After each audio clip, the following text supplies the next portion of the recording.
জগন্নাথ দেবের হাত নেই, পা নেই, তবু এই বিগ্রহেই নাকি লুকিয়ে আছে ভগবানের পূর্ণরূপ। আর একদিন তিনি সাজেন হস্তি সজ্জায়। কেন?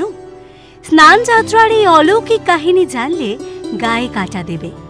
স্নান যাত্রা জগন্নাথের সবচেয়ে বিস্ময়কর উৎসবগুলোর একটি। বলরাম, সুভদ্রা আর জগন্নাথ মন্দির প্রাঙ্গণে এসে পূর্ণিমার দিনে নেন রাজকীয় স্নান। এই স্নানের জন্য সোনায় বাঁধানো কুয়ো থেকে আনা হয় শুদ্ধ জল। এদিন স্নানের পর জগন্নাথ সাজেন একদম হস্তি রূপ সজ্জায়, সুভদ্রা পদ্মরূপে। কিন্তু কেন হস্তির সাজ?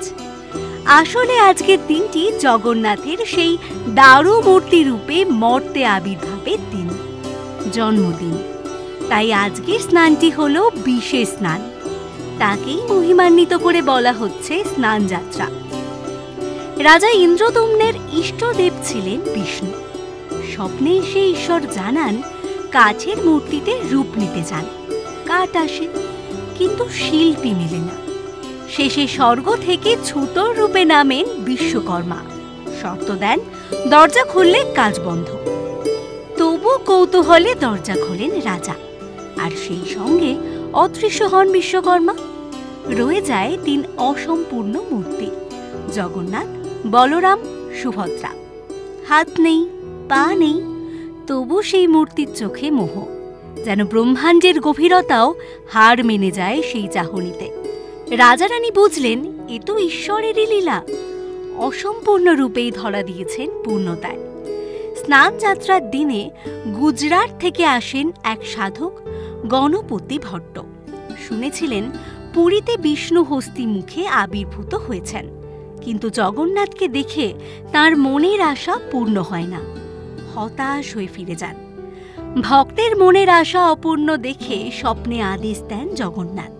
রাজাকে বলেন হস্তি মুখ সাজে সাজাতে, বিগ্রহকে আর ভক্তকে ফিরিয়ে আনতে। এভাবেই গণপতি ফিরে আসেন, আর জগন্নাথকে দেখেন ঠিক তেমন যেমন রূপে তিনি কামনা করেছিলেন। এই স্নান যাত্রার দিন থেকেই জগন্নাথ, বলরাম ও সুভদ্রা যান বিশ্রামে।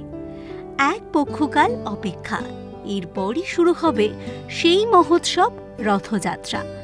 ভক্ত আর ভগবান দুজনেই থাকেন প্রস্তুতিতে, প্রতীক্ষায়। জগন্নাথের এই লীলার কাহিনী শুধু পুরাণ নয়, এ ভক্তির চূড়ান্ত অভিব্যক্তি। তাঁর চোখের টান, রূপের রহস্য আর ভক্তের তৃষ্ণা, এই স্নান যাত্রা যেন ঈশ্বর ভক্তের এক অপূর্ব মিলন। এই ভিডিও যদি ভালো লেগে থাকে তাহলে লাইক, শেয়ার আর সাবস্ক্রাইব করুন, আর কমেন্টে জানান আপনি জগন্নাথের কোন রূপ সবচেয়ে বেশি অনুভব করেন। এরকম আরও অনেক ভিডিওস দেখার জন্য নজর রাখুন আমাদের চ্যানেলে ও পাশে থাকা বেল আইকনটি ক্লিক করতে ভুলবেন না।